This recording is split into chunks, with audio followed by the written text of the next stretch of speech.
Welcome to Keegan's Cooking. Today we are making a Swiss roll, which comes from the word Swiss, which means to roll. First thing you need to do is assemble your ingredients. It is done as if by magic, eggs as well, as if by magic. Next, you need to apply for a permit from the Swiss government to make the roll. Having done that, you can now beat the eggs. After some light pre-mixing, you want to add the caster sugar and beat until, like my father beat me, it has thickened and doubled in size. You want to sieve the flour and cocoa powder on top, making sure it is a fine thin mixture, quite unlike myself.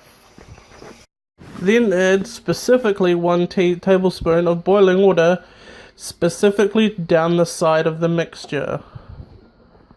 Specifically, it's Swiss after all.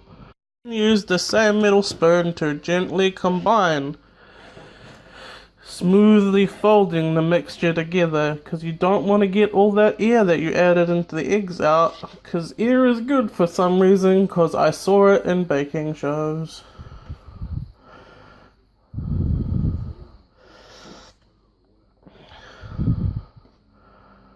Look at all that air in there, probably.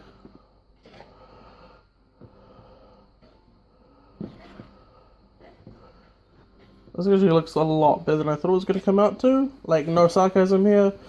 I was mainly doing this video so if I fucked it up I'd have something. Oh, better egg at the bottom.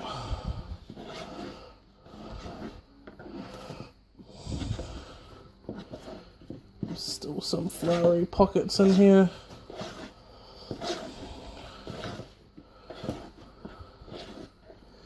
See, the mixture has shrunk a bit because we've lost some of that air out of it, which is unfortunate, but it looks real good actually. Now we put it in this pan that I prepared earlier and didn't tell you about. Ha ha ha! After removing it from the oven, you want to place it on a clean tea towel with some baking paper on it if you don't want to get your clean tea towel dirty, and then roll up your Swiss roll.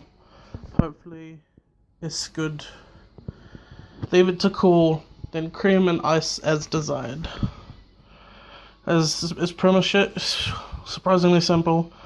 I don't think I cocked it up. Yes, good. It's hot. Oh shit, it's hot.